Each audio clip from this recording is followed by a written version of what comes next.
तरीके से करने के लिए हमारे पास उस काम से रिलेटेड ट्रेनिंग या स्किल्स का होना बहुत ज़रूरी है। फॉर एग्जांपल, अगर दो किसान बराबर साइज़ के ज़मीन पे खेती कर रहे हैं, एक के पास एग्रीकल्चर से रिलेटेड टेक्नोलॉजी और टेक्निक का अच्छा नॉलेज है और दूसरा अनएजुकेटेड है, तो ऑब्वियसली पहले वाला किसान सेम अमाउंट ऑफ लैंड से ज़्यादा प्रोडक्शन कर पाएगा और इस तरह वो कंट्री के इकोनॉमिक ग्रोथ में भी ज़्यादा कंट्रीब्यूट कर पाएगा। तो इस चैप्टर में हम सबसे पहला सवाल है, what is human capital. Simple terms में हमारे पास जो भी स्किल्स, नॉलेज या एबिलिटी या किसी फील्ड में एक्सपर्टीज होता है जिससे हम कंट्री के इकोनॉमिक ग्रोथ में कंट्रीब्यूट करते हैं, वही ह्यूमन कैपिटल है। इसके लिए हम कुछ इन्वेस्टमेंट करते हैं और फिर हमें उसका बेनिफिट होता है। जैसे लोगों का एक ग्रुप है, ये ह्यूमन रिसोर्स है, लेकिन अगर इनको एजुकेट किया जाए, ट्रेनिंग दी जाए, इनके हेल्थ पे ध्यान दिया जाए, तो यही ह्यूमन कैपिटल में कन्वर्ट हो जाएगा और कंट्री के इकोनॉमिक डेवलपमेंट में कंट्रीब्यूट करेगा। इससे पता लगता है कि किसी कंट्री के लिए ह्यूमन कैपिटल फॉर्मेशन में इन्वेस्ट करना कितना इम्पोर्टेंट है। दूसरा सवाल है, ह्यूमन कैपिटल फॉर्मेशन का सोर्स क्या है, मतलब कैसे इसका फॉर्मेशन होता है। तो पहला और सबसे मेन सोर्स है इन्वेस्टमेंट इन एजुकेशन। जैसे कोई कंपनी किसी मशीन या टेक्नोलॉजी में पैसा लगाती है ताकि फ्यूचर में आउटपुट ज़्यादा हो, उसी तरह हम एजुकेशन पे खर्च करते हैं ताकि फ्यूचर में ज़्यादा इनकम जनरेट कर सकें। अब कौन ज़्यादा बेहतर काम कर सकता है, एक सिक पर्सन या एक healthy person. Obviously healthy person ज़्यादा एफिशिएंट और प्रोडक्टिव होगा, इसीलिए इन्वेस्टमेंट इन हेल्थ भी ह्यूमन कैपिटल फॉर्मेशन का एक इम्पॉर्टेंट सोर्स है। हेल्थ में इन्वेस्ट करने के अलग अलग तरीके हैं। प्रिवेंटिव मेडिसिन मतलब किसी बीमारी को होने से पहले रोकना, जैसे वैक्सीनेशन। क्यूरेटिव मेडिसिन मतलब बीमार होने के बाद उसे क्योर करना। और सोशल मेडिसिन मतलब हेल्थ के बारे में लोगों को लिटरेट करना और अवेयर करना। इसके अलावा क्लीन ड्रिंकिंग वाटर और सैनिटेशन यानी साफ सफाई पे भी खर्च करना। अगला सोर्स है ऑन द जॉब ट्रेनिंग। कोई भी कंपनी अपने वर्कर्स को जॉब से रिलेटेड ट्रेनिंग देती है जिसके लिए वो पैसे खर्च करती है, मतलब इन्वेस्टमेंट करती है। ये भी ह्यूमन कैपिटल फॉर्मेशन का एक सोर्स है। इसका बेनिफिट ये होता है कि वर्कर्स ज़्यादा प्रोडक्टिव होते हैं और कंपनी अच्छे से काम कर पाती है और ग्रो कर पाती है। बेटर जॉब अपॉर्चुनिटीज़ के लिए लोग एक जगह से दूसरी जगह माइग्रेट भी करते हैं। माइग्रेशन में आने जाने का खर्च लगता है, नई जगह या नई कंट्री में रहने का खर्च लगता है, नई सोशल और कल्चरल इन्वायरमेंट में अडेप्ट करना होता है। तो ये सब इन्वेस्टमेंट है और इसका बेनिफिट है हायर सैलरीज। तो माइग्रेशन पे खर्च करना भी ह्यूमन कैपिटल फॉर्मेशन का एक सोर्स है। इसके अलावा किस तरह के जॉब में क्या लेवल ऑफ सैलरीज है, क्या अपॉर्चुनिटीज़ है, कौन सा एजुकेशनल इंस्टीट्यूशन किस कॉस्ट पे और क्या एम्प्लॉयबल स्किल प्रोवाइड कर रहा है, इन सब के इन्फॉर्मेशन के लिए भी लोग पैसे खर्च करते हैं। ये सब इन्फॉर्मेशन इसलिए ज़रूरी है ताकि लोग सही डिसीजन ले सके कि कहाँ इन्वेस्ट करना है। तो ये इन्फॉर्मेशन एक्वायर करने में जो खर्च होता है वो भी ह्यूमन कैपिटल फॉर्मेशन का सोर्स है। तो हमने 5 सोर्स के बारे में पढ़ा, investment in education, health, on the job training, migration और information relating to labour and other market. अब कैपिटल के एक और फॉर्म फिजिकल कैपिटल से ह्यूमन कैपिटल को कंपेयर करते हैं और देखते हैं कि इन दोनों में क्या अंतर है। कोई कंपनी प्रोडक्शन में जो मशीन्स, टूल्स या इक्विपमेंट यूज करती है वो उनका फिजिकल कैपिटल है और इस प्रोडक्शन में जो स्किल्स, एबिलिटी या नॉलेज यूज हुआ वो ह्यूमन कैपिटल है। ऐसे ही इस वीडियो को बनाने में जो book, mobile, laptop, mic etcetera use हुआ वो फिजिकल कैपिटल है और इसमें जो मेरा स्किल और नॉलेज यूज हुआ वो ह्यूमन कैपिटल है। फिजिकल कैपिटल फॉर्मेशन मेनली एक इकोनॉमिक और टेक्निकल प्रोसेस है और ये ओनर के कॉन्शियस डिसीजन का आउटकम है। मतलब फॉर एग्जांपल, कंपनी के मालिक को कोई मशीन खरीदनी है तो वो इन्वेस्टमेंट से पहले सब कुछ कैलकुलेट करेगा कि कौन सा मशीन सही है, इससे कंपनी को कितना फ़ायदा होगा, प्रोडक्टिविटी बढ़ेगा या नहीं, तब जाके डिसीजन लेगा। लेकिन ह्यूमन कैपिटल के मेजर पार्ट का फॉर्मेशन किसी के लाइफ में तभी हो जाता है जब वो ये डिसाइड करने के लिए कैपेबल ही नहीं है कि इससे फ्यूचर में उसकी अर्निंग बढ़ेगी या नहीं। जैसे बच्चा कौन से स्कूल में जाएगा, उसको क्या हेल्थ केयर फैसिलिटी मिलेगी, ये उसके पेरेंट्स या बहुत हद तक वो कैसी सोसाइटी, कैसे इन्वायरमेंट में रहता है, इससे डिसाइड होगा। तो human capital formation partly social process है और पार्टली ओनर का कॉन्शियस डिसीजन है। इसके अलावा कुछ और बेसिक डिफरेंसेस है, जैसे फिजिकल कैपिटल को ओनर से सेपरेट किया जा सकता है लेकिन ह्यूमन कैपिटल को ओनर से सेपरेट नहीं किया जा सकता है। फॉर एग्जांपल, बस एक फिजिकल कैपिटल है तो जो उसका ओनर है वो किसी और को भी बस चलाने के लिए रख सकता है या बस को मार्केट में बेच भी सकता है। लेकिन ड्राइवर के पास जो ड्राइविंग स्किल है, मतलब ह्यूमन कैपिटल है, उसको उससे अलग नहीं किया जा सकता है, सिर्फ उसकी सर्विस प्रोवाइड की जा सकती है। दोनों ही कैपिटल टाइम के साथ डिप्रिशिएट करता है, मतलब इसका वैल्यू कम होता है, लेकिन दोनों के डिप्रिशिएशन में थोड़ा अंतर है।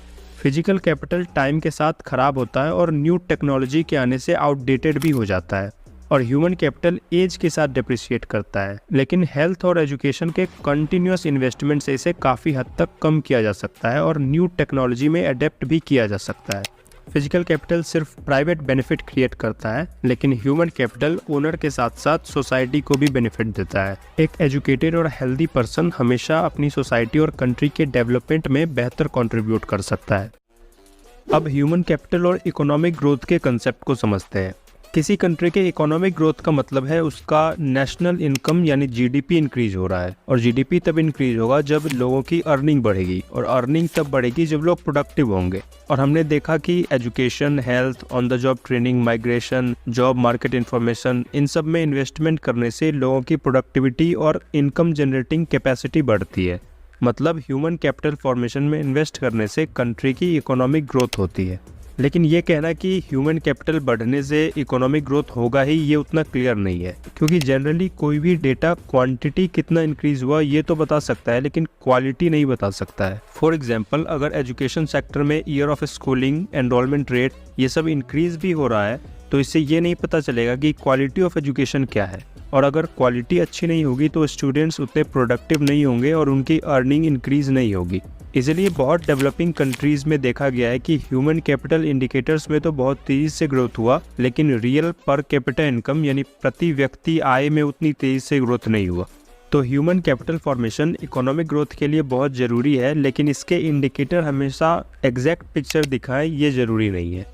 इंडिया भी काफ़ी पहले ये समझ गया था कि इतनी बड़ी पॉपुलेशन वाली कंट्री में ह्यूमन कैपिटल का कितना इंपॉर्टेंस है। अगर इनको अच्छे से एजुकेट और ट्रेन किया जाए तो यही बड़ी पॉपुलेशन कंट्री के लिए फ़ायदेमंद हो सकती है। इस टेबल में हम देख सकते हैं कि कैसे ओवर द डेकेड्स कंट्री के literacy rate, infant mortality rate, life expectancy ये सब इम्प्रूव हुआ है, और रियल पर कैपिटा इनकम भी इंक्रीज़ हुआ है। नेशनल एजुकेशन पॉलिसी 2020 कहता है कि वर्ल्ड में नॉलेज की रिक्वायरमेंट बहुत तेज़ी से चेंज हो रही है। For example, machine learning, artificial intelligence, इन सब टेक्नोलॉजी के कारण आने वाले समय में बहुत सारे अनस्किल्ड जॉब्स में मशीन यूज़ होने लगेगा और नए तरह के स्किल्स की डिमांड होगी, मेनली मैथमेटिक्स, कंप्यूटर साइंस और डेटा साइंस से रिलेटेड। क्लाइमेट चेंज, पॉल्यूशन और नेचुरल रिसोर्स डिप्लेशन के कारण जो चैलेंजेस आ रहे हैं उसे टैकल करने के लिए भी स्किल्स की रिक्वायरमेंट है, specially climate science, agriculture, chemistry और बायोलॉजी की फील्ड में। इसीलिए इंडिया, जो कि आने वाले समय में वर्ल्ड का 3rd लार्जेस्ट इकॉनमी बनने जा रहा है, हमारे पास अपॉर्चुनिटी है कि हम ह्यूमन कैपिटल में ज़्यादा से ज़्यादा इन्वेस्ट करें और खुद को एक नॉलेज बेस्ड इकॉनमी में ट्रांसफ़र कर सकें। नेक्स्ट, अब ह्यूमन कैपिटल और ह्यूमन डेवलपमेंट के डिफरेंस को समझते हैं। दोनों सेम ही साउंड करता है, लेकिन सेम है नहीं।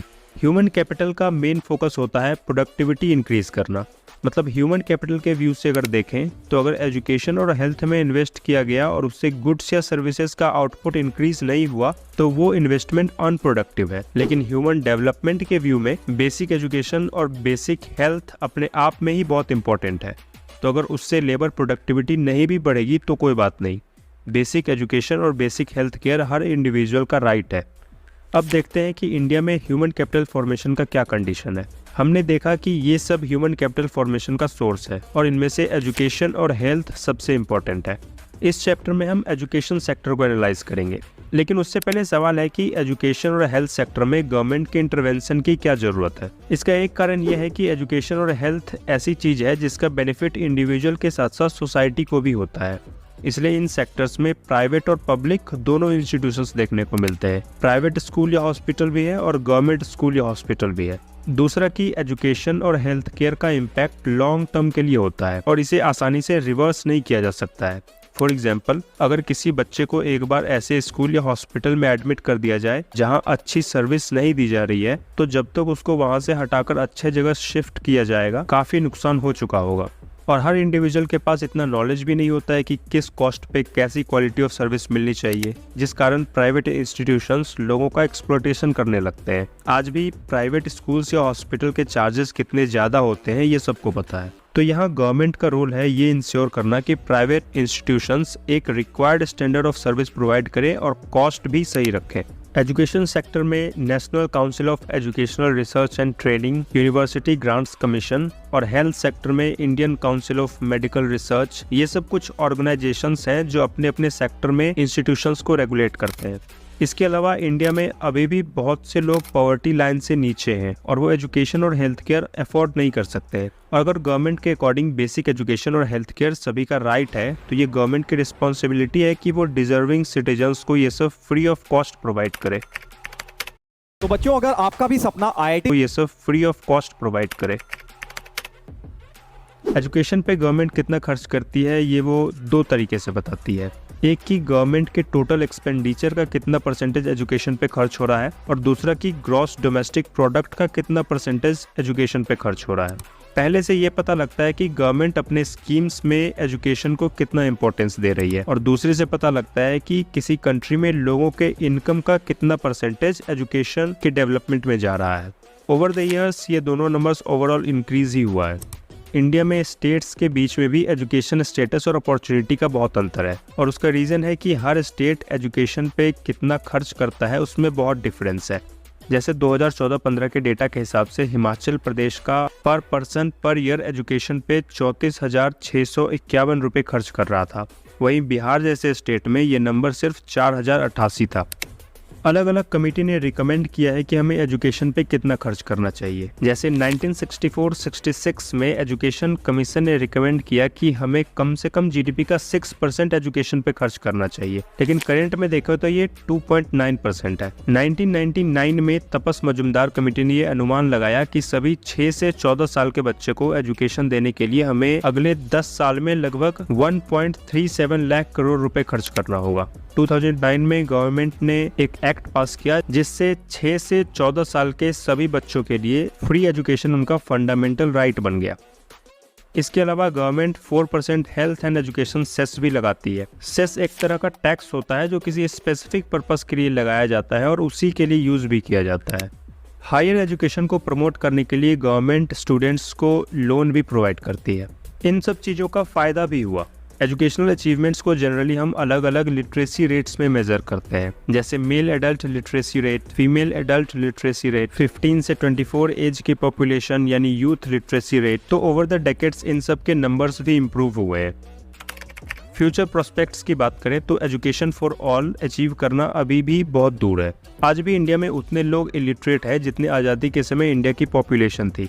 जेंडर इक्विटी पहले से बेहतर हुआ है, मतलब मेल और फीमेल के लिटरेसी रेट का डिफरेंस कम हुआ है, लेकिन अभी वुमेन एजुकेशन को और प्रमोट करने की जरूरत है, क्योंकि इससे ह्यूमन कैपिटल फॉर्मेशन तो होगा ही, साथ ही सोसाइटी में वुमेन का स्टेटस इंप्रूव होगा, फर्टिलिटी रेट पे इम्पैक्ट पड़ेगा और वुमेन और चिल्ड्रन के हेल्थ पे भी पॉजिटिव इम्पैक्ट होगा। इसके अलावा हायर एजुकेशन यानी ग्रेजुएशन, पोस्ट ग्रेजुएशन, इनको और प्रमोट करने की ज़रूरत है, क्योंकि बहुत कम लोग हायर एजुकेशन तक कंटिन्यू कर पाते हैं। लेटेस्ट 2011 सेंसस के अकॉर्डिंग सिर्फ 8% इंडियंस ग्रेजुएटेड है। दूसरा ये कि इवन ग्रेजुएटेड लोगों में अनएम्प्लॉयमेंट बहुत ज़्यादा है। NSSO के 2011-12 डेटा के अकॉर्डिंग रूरल एरियाज में वैसे लोग जिन्होंने ग्रेजुएशन या उससे ज़्यादा पढ़ा है उनमें से 19% अनएम्प्लॉयड है और यही अर्बन एरियाज में 16% है और रूरल वुमेन के केस में तो ये रेट 30% है।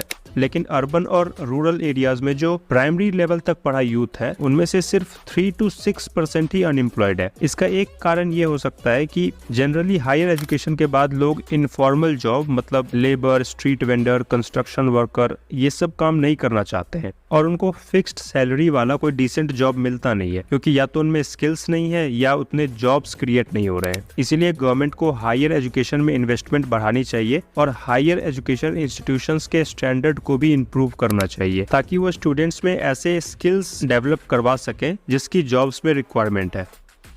तो कंक्लूजन ये है कि इंडिया के पास ह्यूमन रिसोर्स बहुत है, बस जरूरी है कि सोसाइटी के हर ग्रुप को क्वालिटी एजुकेशन, हेल्थ केयर और ट्रेनिंग दी जाए ताकि उसका यूटिलाइजेशन हो, जिससे कंट्री इकोनॉमिकली भी ग्रो करे और सोसाइटी में इक्विटी भी आए।